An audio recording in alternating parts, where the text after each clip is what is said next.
Cognition is everything. Without our brains, we are just a piece of meat. We want to highlight and make accessible the impact of cognition in everyday life. Welcome to the Cognitive Tribe. So maybe Hans, we should go into the... Yeah, moving on to the topic. But speaking of you, John, you told me before that you like a bit of stress. Deadlines are important to you. What stress is for is to help us act. Yeah. So stress helps us to keep on task and act. And what we call kind of the executive functioning is actually basically to be focus and manage certain tasks and deliver in the end. Some of us, or many people, actually have problems to keep on track on doing these tasks unless they're supervised or in an optimal environment, because they lose your attention to other things. And I think I have a little bit of an attention that is kind of curious of things, what happens around me. So I like deadlines. I like the stress because it helps me focus and it helps me deliver things. So stress is, while you, for example, very simplified, you have dopamine system. One of the importance of dopamine is actually to motivate you to do things you like. And then you have a stress system that helps you to do these things, to act in the environment and focus on what is most important. And then the problem, if you are supposed, like for example in the school context, to do things that you don't think is very interesting, then it's good to have a little bit of stress. It's not like I never studied before my exams like 2 weeks ahead. It's like 3-4 days in beforehand, then you started doing it, and then you could actually, that helped me a lot to focus. So I think stress actually helps.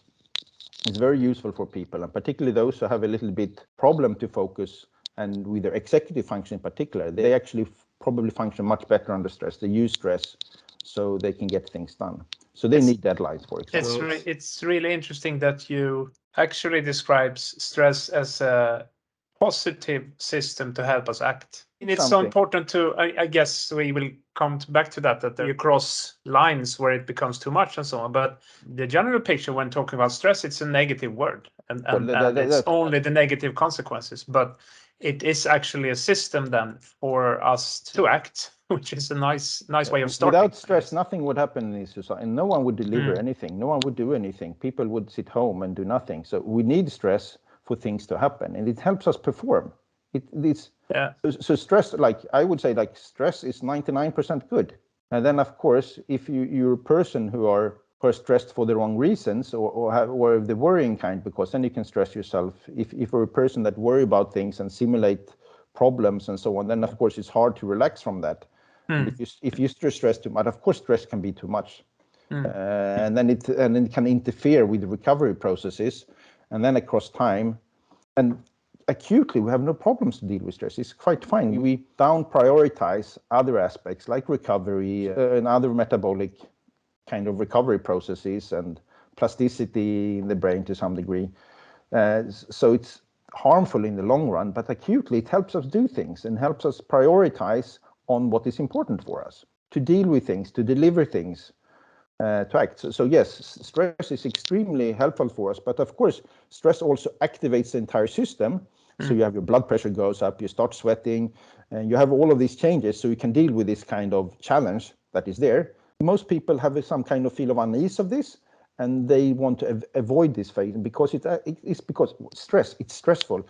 You feel unease. You need to do something. It's really hard, and lots of people avoids because it's a little bit unpleasant. So it also depends on how you are as a person, how you use stress. Some people are stress avoidant.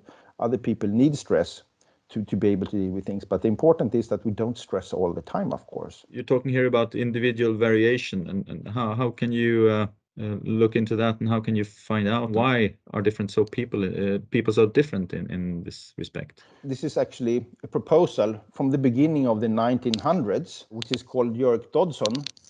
So there's some kind of optimal arousal for performance of the brain, meaning that too low arousal, you don't do anything, and too high arousal is bad for us. So we have, in an optimum field of arousal, if you have a curve that too low, you don't do anything, too high, of course, you can't perform anything. So you need to have an optimal form. And some people actually have a decent arousal as it is, but some people need these stressors to actually come into a good field of arousal state where you can perform properly. So we need some arousal, and stress is to some degree arousal actually. So stress helps us come into the right field of arousal where we perform and act and do things and prioritize what needs to be done. So we actually do fulfill the goals we have or the demands that are outside. So the demands that causes this arousal or stress can be from within, but it can also come from the outside, of course. You have this exam you have to do, or I have to perform on this level, and I to feel satisfied with myself or perform. So the demands can come from inside or outside, but they are higher, and then they cause some kind of arousal increase, and this can in many cases help us. But if it's too high, of course, then you will perform worse. So you can reason about of stress and that you need certain amount of stress or arousal here in the system for the brain to perform optimally.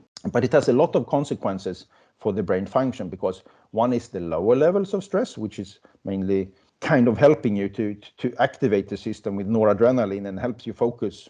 So noradrenaline is basically stress within the brain to a large degree. But then, of course, you can have extremely high stress levels, and then that makes completely different changes to the brain. So stress can be from low levels of stress to very high levels of stress. And the high levels of stress are extremely interesting, because if you, for example, see a snake or a lion or a very threatful person, the brain is super fast. You get the freeze response. That's number one thing that happens. You have a system in the midbrain or in the brainstem down here, actually in the brainstem called the paraductal gray, where you actually, if something really stressful happens, you have warning signals from the amygdala actually that you don't have to be conscious. You actually have cells that code for threats within an amygdala, and they can activate this system, so you get the freeze response. And then afterwards, when you process information cognitively, you can say, oh, it wasn't a snake there, but you get this freeze response. So that is a very strong first stress response. So to have this really acute stressor, it actually stops you from moving. One, that protects you from being detected.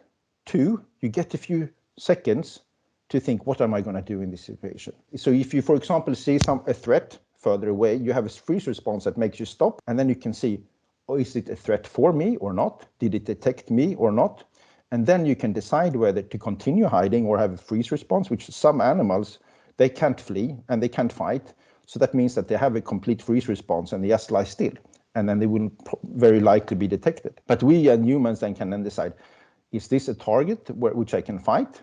And then you will have a fight response, or you will automatically go into fleeing response. So you have a few seconds here, and this part of this kind of be reflexive, but it can also be reflective. If you can stay in this kind of freeze situation for a bit longer, because this fast response is first freezing you, and then your brain cognitively can catch up. What am I going to do in this situation? But of course, the brain is not functioning properly, and the brain goes into state, of course, of action. And in activity is also choice of an action here. So being inactive is a choice in a situation where it's better to be inactive than moving and being seen, for example, or being in a fight with something which would be dangerous. So these kind of are extremely hard, and you're not very cognitively. So it takes a few seconds, and then you can make decisions. And then if you look into catastrophes or things that happen in society, people can actually panic. But this is like so fast response, and then they're so hard ingrained evolutionary that you can't be cognitive. So some people, you never know. And then also some people are, of course, less likely to panic in situations, or to be more functional and deal with this stress situation. But it's also a little bit from time to time. It says it's really hard to predict who's going to react in certain ways in panic situations. It's both contextually related, but also individually related. Yes, and I mean, or it may be a mix. It's probably a mixed bag here. So it depends on your situation. But of course, these kind of acute stressors, which are really strong stressors, it doesn't make you very flexible brains. So what stress does to your brain, it makes you do things. And what can you do? You can do things you're good at, which means that you can do things you've practiced before. You can never do something new when you're highly stressed. Or you could, but you will be useless at it, because it takes time to do something new. You have to put a lot of brain resources in doing it, and then it takes time. And stress actually is the opposite. You're not supposed to put time into this. You're supposed to act now, which means that under these kind of extreme stress situations, you're only good at things that you already know very well, like automated processes. That is why you need to practice fire extinguishing and putting out the fire. It's not like doing, there's a fire in place and then people are super stressed and then it's going to start reading, oh, what am I going to do with this fire? It's almost, you should practice. You cannot do something new in a stressful situation, or very few people can do this.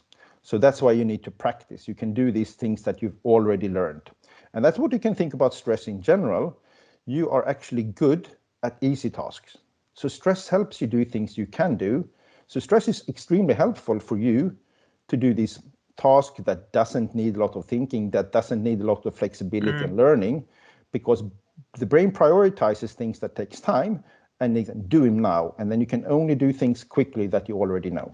So that is an important aspect, that stress helps you do a doer, but you only become a doer at things that you already know and can do. It doesn't make you a better at doing flexible things or being creative and so on. Sorry, I once heard you describe the brain as an LP or an EP that you use, that old technology. So the more of these tracks you have trained the brain to run in, the easier it is to run in the same track if it repeats once more. That's kind of. I would say, like, if you look into children and playing and so on, you have a small behavior repertoire when you're young, and then playing and so on makes you figure out increase your behavioral repertoire, how you deal with, you understand the world and what kind of behavior works with different things. I mean, the brain is actually a generator of behavior. It's a behavioral generator. And then in the end, you want to have a behavioral repertoire of things you can do so you can deal with all situations in life. And then if you come to new situations, you don't know what to do. And then you just try something out. And look at children, they're fantastic at that because they don't know. So they just try something and then, oh, it didn't work. And then they try something else. And in the end, they can look at that, oh, that seems to work. And what we do as adults, we have a much larger behavioral repertoire. But when we come in new situations, we also don't know it. But it's a little bit similar to that behavior. I'll try this one out. And then you figure out and see at other people how they look at you. Oh, maybe that didn't work. I have to do something differently next time. So we do also kind of practice our behavioral repertoire, and then we update it so we have it larger. But we need to have a behavior learned for us to be able to do it in stress. We cannot start doing new things, or we can, but you're going to be very bad at it. It's going to take time, and we don't have that time when we're stressed, particularly in extremely stressful situations. So if you're in work situations where you have a lot of stress, people can manage their deadlines, but don't expect them to do anything new. Don't expect them to be creative. They can deliver what they already can, and then they can push in some extra hours. They can push in extra work at the end of the project to deliver something, but never ask them to solve hard problems or be creative or develop something that needs time to be properly done. So stress is extremely helpful for us to do things that we can do, but we need more of a state of time, and that is less kind of stressful in that sense, to actually come up with the correct solutions, the best solutions to develop as people in that aspect. A larger behavioral repertoire or more scripts that we actually know, it takes time to do that. And that's actually, if you look into treatments, if you look into psychological treatment like CBT, cognitive behavior therapy, what we deal with is knowledge doesn't help people. It's only the first step. You actually need to practice things to be able to change your behavior or change your lifestyle, because knowledge is just one very first step. And then very few people actually, they know it's good to stop smoking. They go, it's good to sleep more, but they don't go there because you need someone to hold their hand to carry out and practice. And that's actually what the psychologists do, or many in CBT actually. This is your training program. Do these kind of behavioral changes. And then when they've done enough times, it's part of your behavioral repertoire. And then you can do it without putting energy on it. It becomes automatized within your behavior. I was thinking about, you were talking about this acute stress when you freeze. I'm thinking of long-term stress in our society today. To me, it's looking back 20 years, society was different. There's a lot of more information, things going on all the time. How would you regard this in terms of your brain being exposed to new impressions all the time? And is it a tougher environment today to handle for our brains? This is a very good question. I would say that before we didn't have this kind of enormous amount of information. I mean, we were, of course, exploring the world more before. Now we have access to all the knowledge and everything that is online.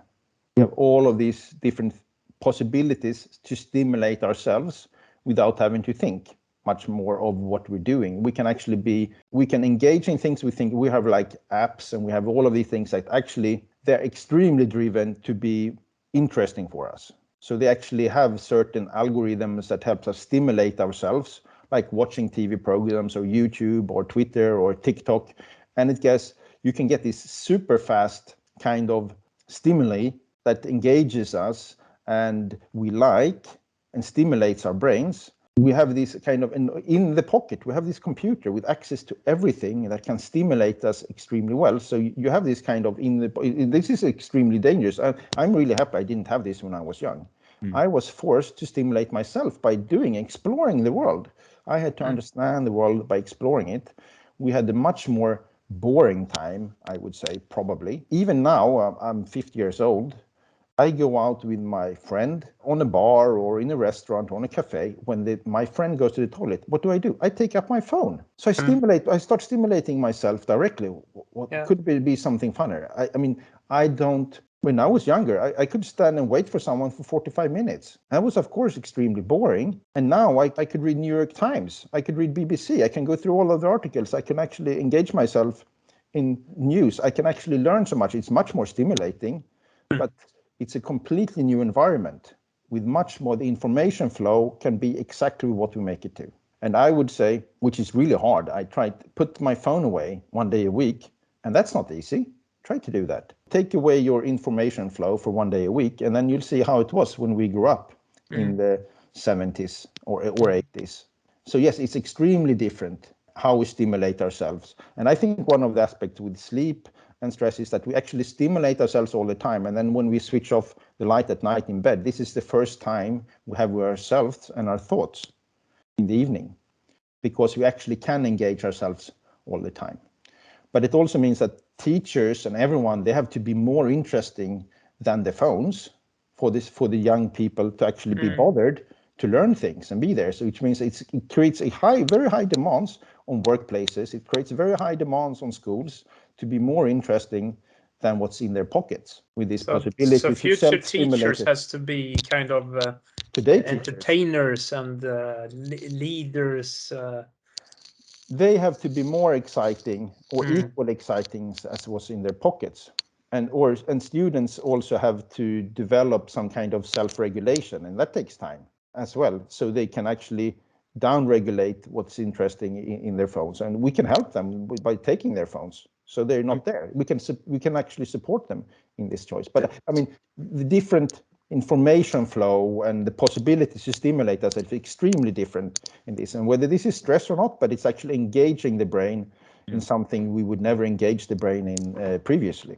Do you see a danger in this constantly having our brains be flooded with incoming information and consuming it, as an opposite to actually directing your focus, attention, your imagination towards something coming from inside? Do you see a danger us becoming us losing the ability on a population level, on a generic level, to actually focus and initiate things and so on, becoming more slaves under incoming information?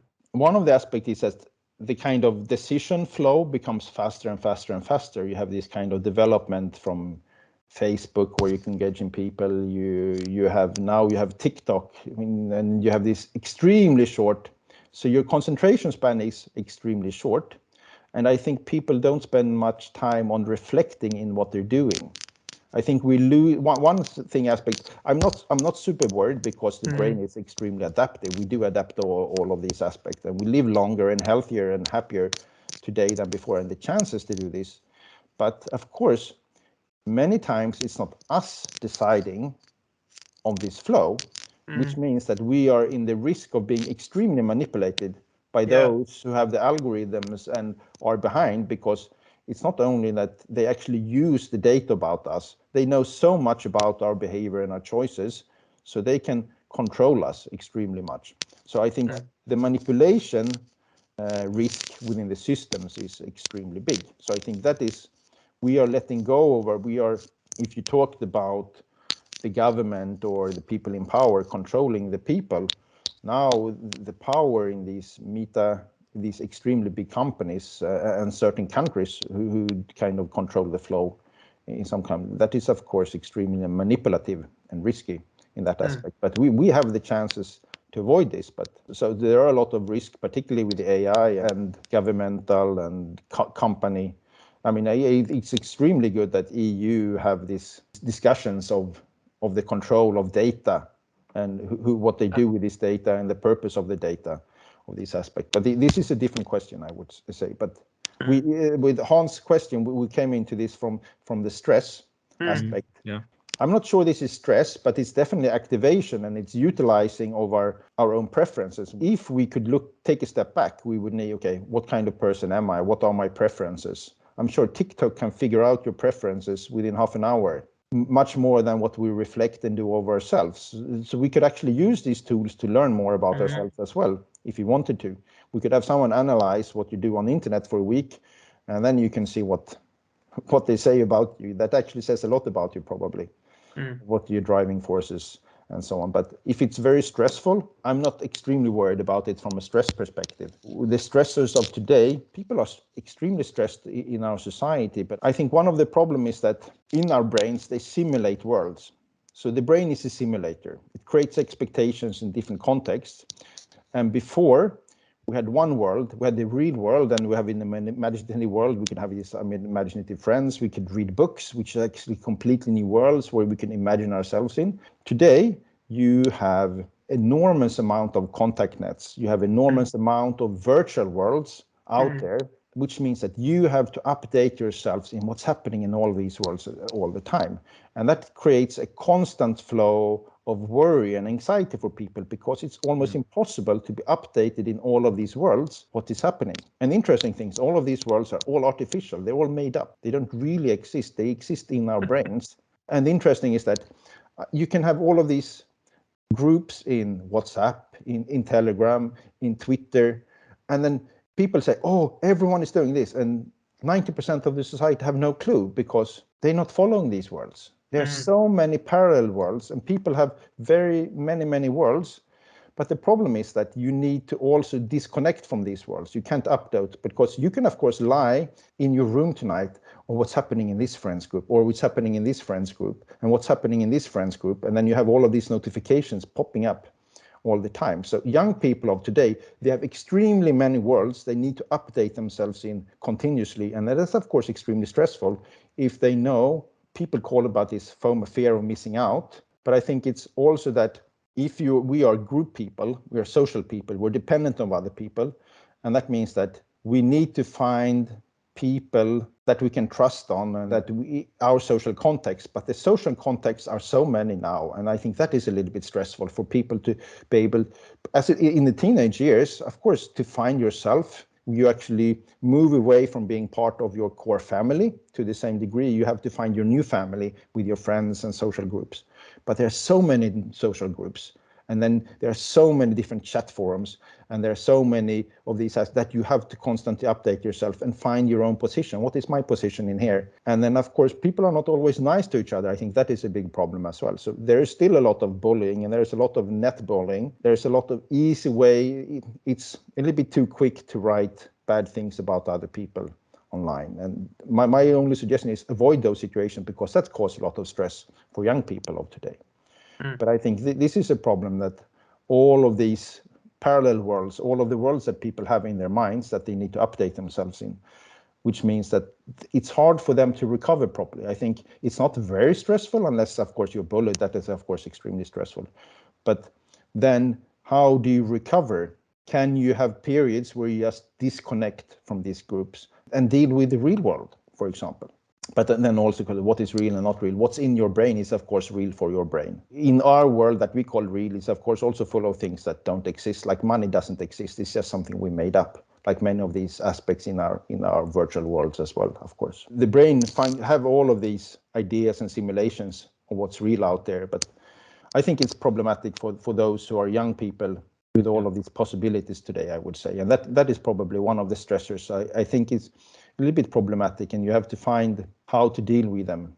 And people have to disconnect. I remember the first people, I stopped using Facebook. I have stopped using it. But there are so many platforms now. I think taking power over your own stress and so on would actually be to not using phones or being social media, or only do it for 1 hour a day.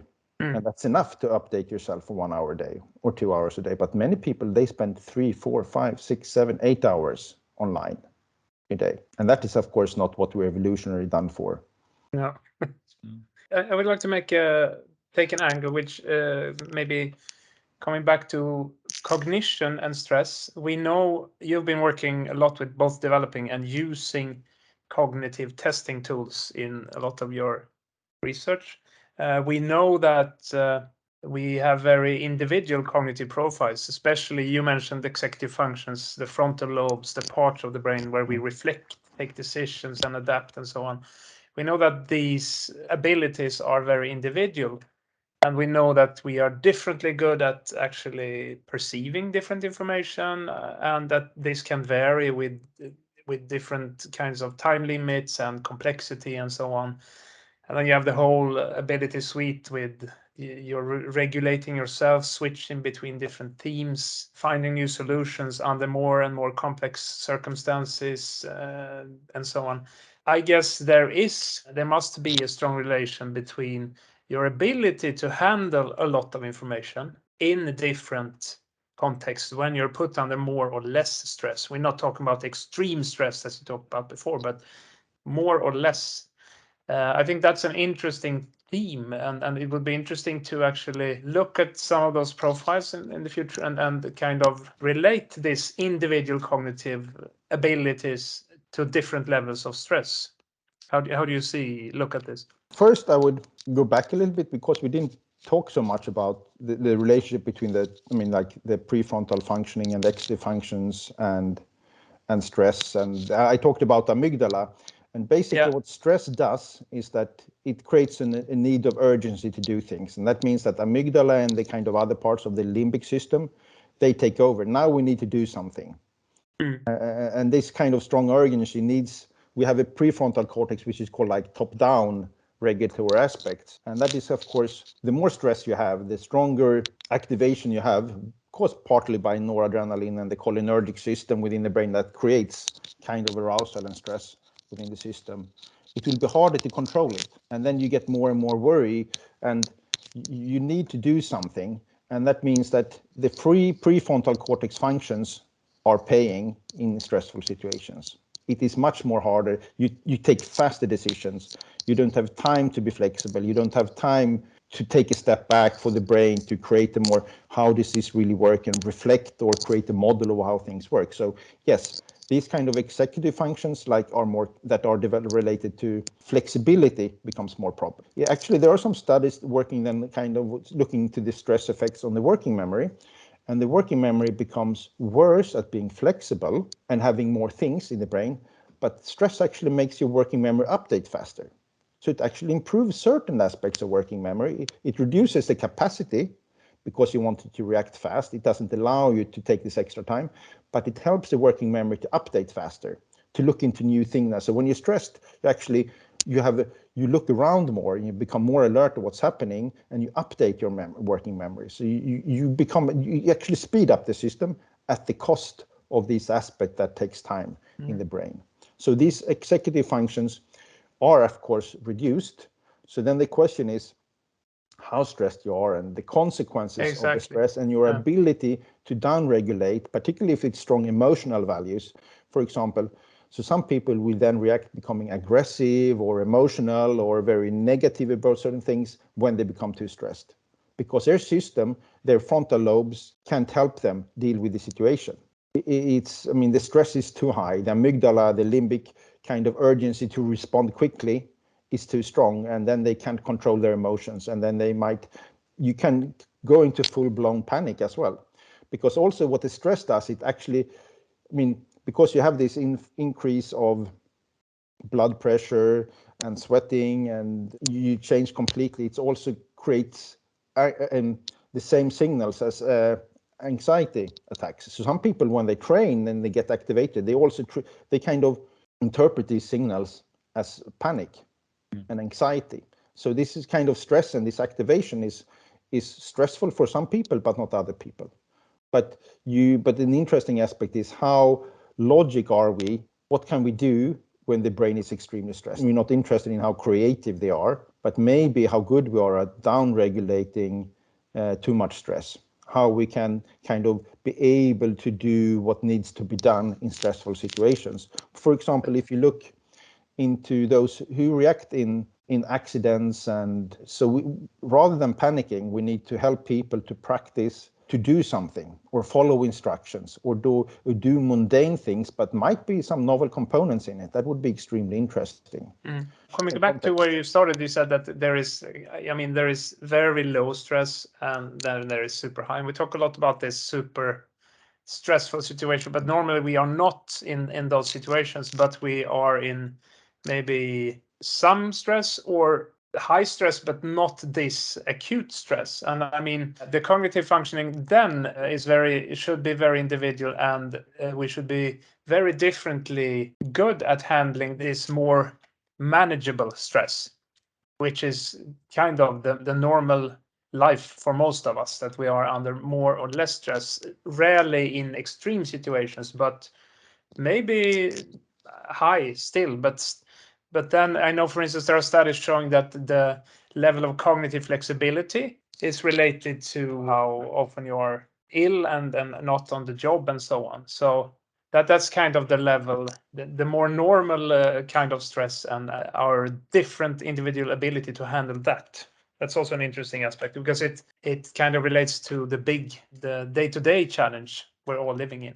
No, I agree. So if you go back to this kind of Yerkes-Dodson's law that we talked about earlier, that you have to be in an optimal kind of level of arousal or stress to perform well. When some people are low here, they actually need some stress. They need stimuli. So some people, like, they want music listening to, they want something going on, so they can actually, it's easy for them to concentrate, because then they're in a more low arousal. Means, and other people don't want more of these stressors. So for example, people are a little bit more on the autistic side.